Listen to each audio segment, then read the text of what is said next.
Hello everyone, welcome back to another edition of Buckeye Chalk Talk. My name is Andrew Moses here for cleveland.com. Today we're going to be talking about one of the few bright spots for Ohio State in their loss against Virginia Tech last Saturday night, 35-21. Today we're going to be reviewing the 53-yard touchdown catch and run by Michael Thomas in the third quarter. If you haven't seen the play or want to refresh yourself, just scroll down, check out the video, and come on back. All right, as you just saw, the Buckeyes were able to shave off another touchdown of Virginia Tech's lead there at the end of the third quarter, putting the Buckeyes back really in the game, only down a touchdown.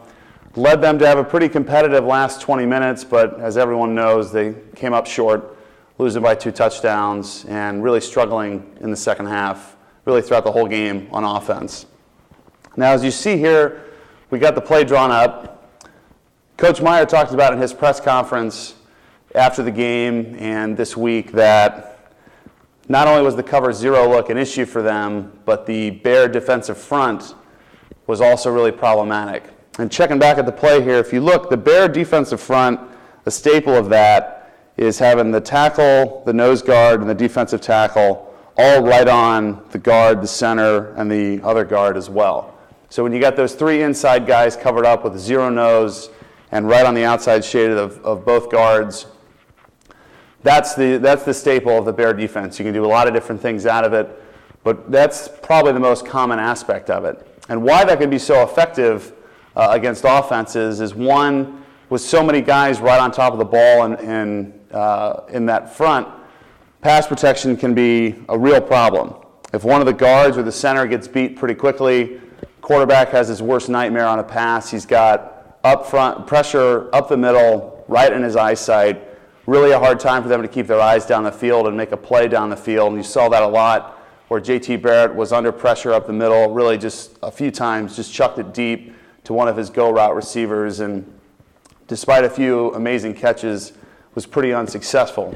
The other thing that makes this front really difficult to protect as an offense is you can do so many different little games and stunts and blitzes between those 2 tackles and the nose guard. And that just puts a lot of pressure, especially in man protections for the offensive line, where if they are lined up on and they are assigned to that one guy, if he stunts around or blitzes from different angles and twists with one of his defensive lineman counterparts, can make things really difficult in the communication between the offensive line. So on this play, I thought Ohio State did a nice job in the second half of trying to adjust their protections and adjust the reads for JT Barrett. So like we saw last week, you see all the 11 Virginia Tech defenders are within 6 yards of the ball. They're in a classic cover zero look. Free safety only 6 yards off the line of scrimmage. A lot of guys lined up right on the line of scrimmage with the 3 Bear front guys right in the middle. So by having a balanced spread look here, Ohio State is really allowing the offensive line and JT Barrett to sort of get an easier pre-snap read. They can tell right away the 2 corners on the field side and the corner and the free safety to the boundary side are obviously not blitzing. There's no one behind him. There's no way they could trade off with someone else in their coverages. So they know those 4 guys are pretty much in pass defense. That leaves you to focus on the other 7 guys, potentially the safety, the outside linebacker who was in a sprinter stance over the left tackle, and the middle linebacker and the strong safety. So as the play ends up happening, you see the wide receiver here at the top of the screen. He runs sort of a comeback hitch route. The slot wide receiver here is sort of running just a go or run off. And on the play side, you got a double slant look. So a couple yards off the ball and inside. And the offensive line here, in order to try to reduce some of the difficulties the Bear front and cover zero can present, they're in a classic slide protection here, where they got the guy over their nose or to the guy to the right of him.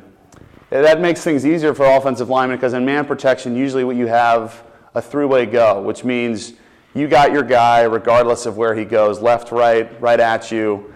By eliminating one of those options and just having the guy over you or to your right gap, I thought allowed the offensive line to play a little bit better in the second half.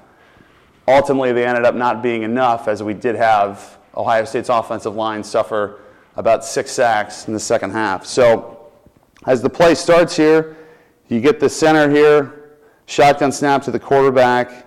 He was able, JT Barrett did a nice job, saw the pre-snap read that these double slants were probably going to be the best option for him, made a nice throw to Michael Thomas here.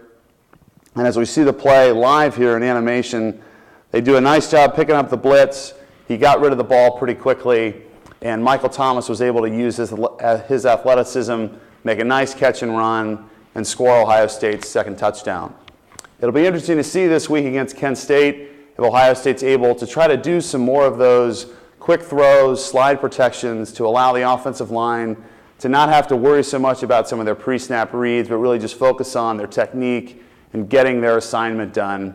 And also with JT Barrett, allowing him really just to get an easier pre-snap read, figure out what's going on, and try to make a decision with the ball where he's not having to analyze the whole field. Really, you hear offense coordinators talk about that a lot, cutting the field in half and giving him only just a read to one side. So I wouldn't be surprised if Kent State brought a lot of pressure in a situation like this with a MAC school playing down in the horseshoe, got nothing to lose, and in my own experiences, they're always coming ready to play. It's a really big game for their program, be on national television.